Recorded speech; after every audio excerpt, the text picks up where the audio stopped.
nagka-problema pala dyan daw sa ICI hearing dyan, ha?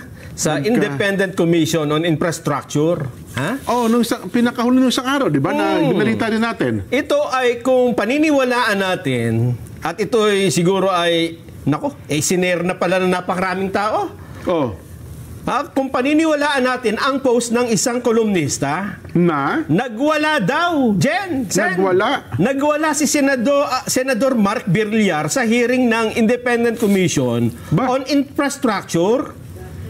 Si Senador Villar kasi, sekretary ng DPWH. Tama, noong panahon niya, noong nakarang administrasyon. Duterte. Oo, at binalita nga, siya at ang pinakahuling may patawag ng ICI. Ay, nagwawala daw dyan.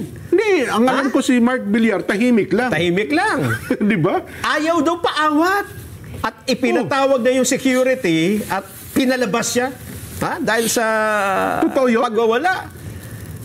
Parang wala ata sa katauhan ni Senador Mark Villar yung bagay na yun. Out of character. Oo nga, parang hindi ato. Tahimik yan eh.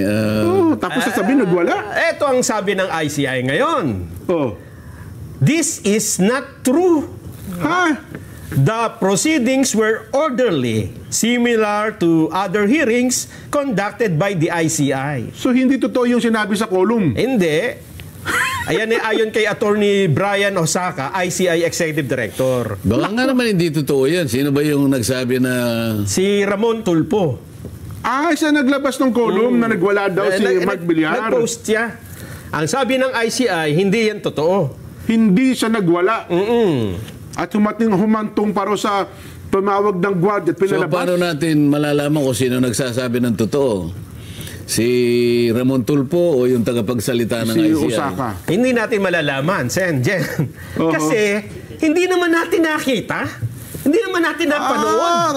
Hindi ka tulad sa Senate. Palihim kasi.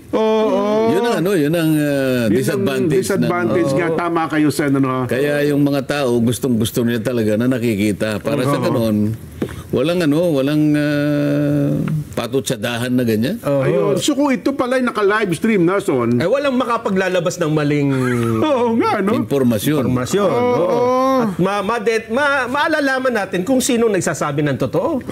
Kaya ang sabi nga namin ni Jensen kahapon mali yung dahilan ng ICI na hindi nila inilalabas ito kasi baka magamit kung saan-saan. Yung trial by publicity daw nanganganib Lalong magagamit kapag hindi natin napapanood. Hindi, kasi kapag ang pinag-uusapan itong lawak at saka yung magnitude ng pagkakawaldas ng pera ng bayan, pagkatapos ang gagawin mong taga-usig, palihim silang nag-iimbestiga. Yan, pagmumulan lang ng pagdududa yan gaya niyan. Paano natin masasabing sino nagsasabi nga naman ng totoo, no? Alangan naman sabihin natin nagsisinungaling si Montulfo. Bagamat sa mga nakaraan, ginawa na niya, di ba? Hindi mo rin naman masasabing totoo ang sinabi ni Kate Osaka kasi wala rin para tayong katibayan. Kwento sa kwentong tama ka. Dapat talaga open na open yan. Dapat nakikita ng taong bayan yung ginagawang pagsisiyasat dyan. Tsaka harap-harapan talaga, hindi yung sasabihan mo sila pagkatapos sa Twitter lalaban.